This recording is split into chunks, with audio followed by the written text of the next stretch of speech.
जो लिखा जाता है वो दोनों खानदानों में जो भी तय हो, वो औरत का हक है।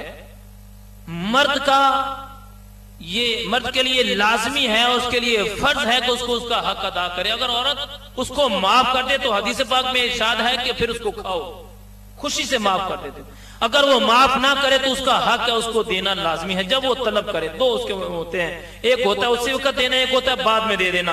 अगर बाद में देने वाले का लिखा है जिसे गैर मुअज्जल कहते हैं, तो उसको जब वो तलब करे उसको दे दे, जब मांगे उसको दे दे। और एक होता है मुअज्जल उसी वक्त देना, तो उसी वक्त दे दे।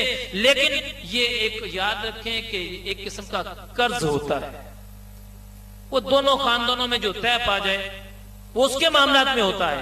लेकिन अगर वो मर्द नहीं देता तो क़यामत वाले दिन देनदार है, क़यामत वाले दिन जिम्मेदार है। मर्द के जिम्मे में है कि औरत को कमा के ला के दे, उसके तमाम तर जायज इखराजात को पूरा कर। अगर वो जायज इखराजात को पूरा नहीं करेगा, जैसे मैंने पीछे जुमे वाले दिन एक बात आपको बताई थी, एक बड़ी बेवकूफाना सी अंदाज में बात कर जाते हैं। औरत को खर्चा दे दिया, उसने कहा भी इसमें गुजारा नहीं होता, घर का निजाम ऐसे नहीं चलता। मर्द एक बात कहता है, मुझे नहीं पता, जहां से मर्जी पूरा करो, मुझे नहीं पता, जहां से मर्जी पूरा। कभी सोचा ये बात कितनी गलत कह रहे हैं हम? औरत को जो घर में है उसको कहा जा रहा है कि जहां से मर्जी पूरा करो। और औरत के बारे में भी इंशाअल्लाह जो औरत और मर्द के दरमियान के जो मामला हैं आज बयान हो रहे हैं ना, कि मर्दों के और औरतों के हकूक के, औरतों के हकूक हैं, अगले जुम्मे को अगर तशरीफ लाएंगे तो फिर इंशाअल्लाह ताला मर्दों के हकूक बयान होंगे, जो बड़ी कड़वी बातें हैं, जैसे मैंने पिछले जुम्मे को की थी। लेकिन हदीस से हट के बात नहीं होगी, कुरान से हट के बात नहीं होगी। कुरान की आयत सुनाई जाएगी या हदीस पाक सुनाई जाएगी, दूसरी बातें नहीं सुनाई जाएगी। अब हदीस पाक सुने, जो मर्द अपनी बीवी से कहते हैं कि जहां से मर्जी पूरा कर। नबी पाक अलैहिस्सलाम इरशाद फरमाते हैं, जब कोई औरत अपने घर से अपने मर्द की इजाजत के बगैर निकलती है, अल्लाह रब्बुल इज्जत उसके फरिश्ते, तमाम मखलूकात सिवाय जिन और इंसान के, सारी मखलूक उस औरत पर लानत करती है जो अपने शौहर की इजाजत के बगैर घर से निकले।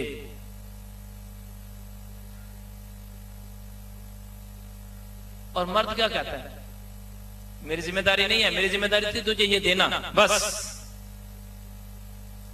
इसमें बहुत सारे मामलात होंगे, बहुत सारी वजूहात होंगी, बहुत सारी और लंबे लंबे सवाल होंगे। लेकिन इस बात को कहना, ये बात समझाना, ऐसे अल्फाज अदा करना, ये बातें अच्छी। फिर एक आपको हदीस पाक सुनाई थी कि नबी पाक अलैहिस्सलाम ने इरशाद फरमाया कि औरत को गाली मत दो,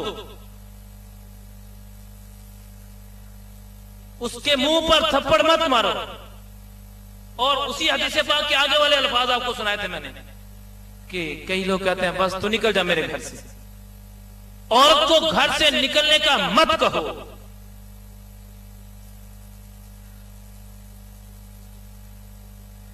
तो घरों के झगड़े उस वक्त खत्म होंगे, उस सूरत में खत्म होंगे जब दोनों मियां बीवी आपस के मामलात को सही तरीके से लेकर चलेंगे, औलाद को भी टाइम देंगे।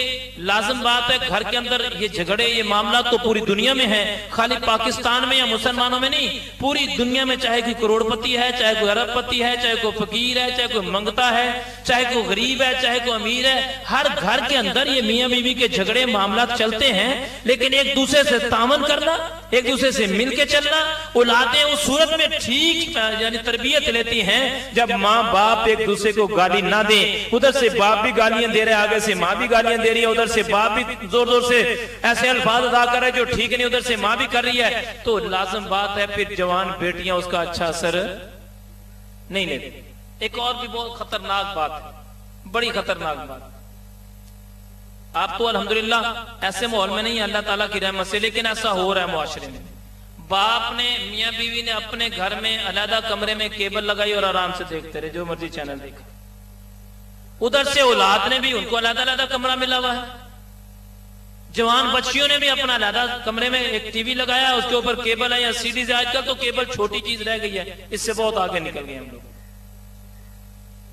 अब माँ बाप ने अपने कमरे में नहीं आने दिया, सोचने वाली बात है, अगर उन्होंने नहीं आने दिया तो बच्चे भी अपने कमरे में नहीं आने देते थे। जो पुराने बुजुर्ग हैं, बल्कि हमारे घरों में तो जितने आप लोग हैं ऐसे ही होता है बीबी कि अगर घर में कोई फोन आता है तो बेटी को बहन को मना किया जाए तुम फोन ना सुनो। और आज तो अजब की बात देखे कि वो बहन बेटी अपने पास मोबाइल रखा कहती मेरा फोन कोई ना सुने। अल्लाह, अभी तक तुम्हें समझ नहीं आती क्या हालात हो गए कि वो फोन उठा के फौरन अपनी जेब में रखती है या पर्स में रखती, कहती मेरा फोन कोई सुने। तो जब ऐसी तरबीयतें होंगी तो फिर याद रखो अल्लाह के नेक बंदे ऐसी माएं पैदा नहीं कर सकते। वही अब अल्लाह के नेक बंदे पैदा करेंगे जो अल्लाह के खौफ से डरने वाले हैं, जिनके दिल के अंदर खौफ खुदा होगा।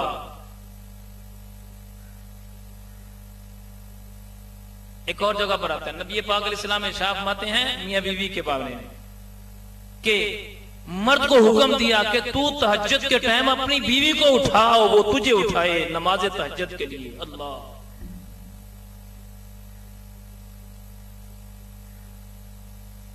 मर्द को फरमाया कि मर्द तेरी जिम्मेदारी है अपने घर वालों को उठा, नमाज के लिए उठा।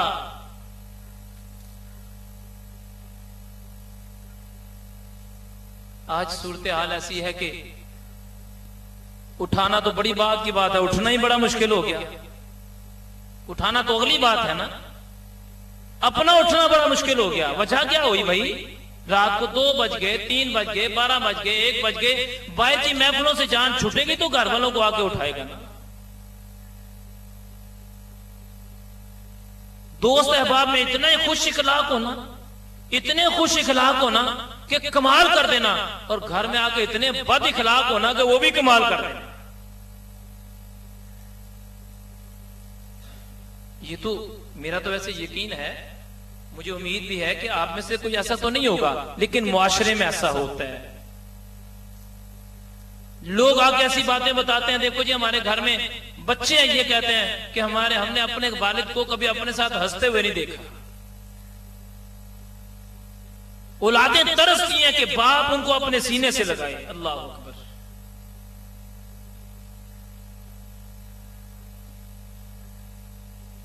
आज जरूर पाकिस्तान के हालात खराब हैं, मुझे भी पता है, आपको भी पता है, लेकिन अगर हम हुकूमतों को दोष देते रहेंगे तो उससे हमें फायदा कोई हासिल।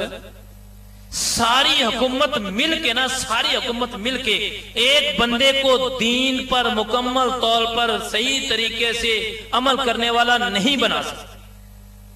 सारी हुकूमत के तमाम तर लोग, पूरी असेंबली मिलके एक बंदे को दीनदार नहीं बना सकती। अगर खुद बनना चाहे, कोई ना बनाए, खुद अगर बनना चाहे तो उसके लिए दीनदार बनना मुश्किल नहीं। ये माना कि हुकूमतों के बड़े किरदार होते हैं, ये समझते हैं कि हुकूमत का बड़ा काम होता है, लेकिन गैरतमंदों की हो तो काम होता है ना। फिर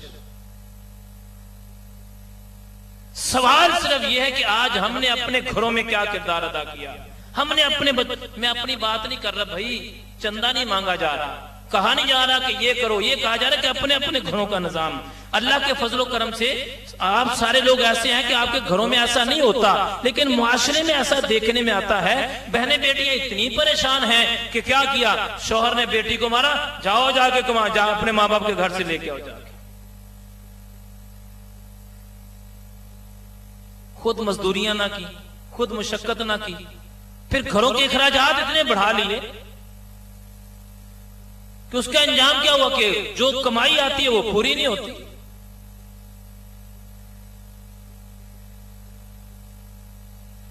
इसी को उठा के अब दुनिया के दूसरे ममालिक में ले जाए, जैसे यूरोप में ले जाए। अब वहां पर क्या होता है, सारे लोग तो ऐसे नहीं है वहां पर ना, बहुत अच्छे अच्छे घराने, बहुत नेक नेक लोग हैं, बहुत जबरदस्त किस्म के दीनदार लोग भी हैं, लेकिन होता फिर क्या है कि मुसलमानों की बेटियां हैं और सिखों से शादी कर रही हैं, मुसलमानों की बेटियां हिंदुओं से शादी करती हैं। बाप अपने बेटे को खुद चर्च के अंदर इतवार को लेके जाता है, मामूल के मुताबिक हर इतवार को बच्चों को चर्च के अंदर ले जाया जाता है।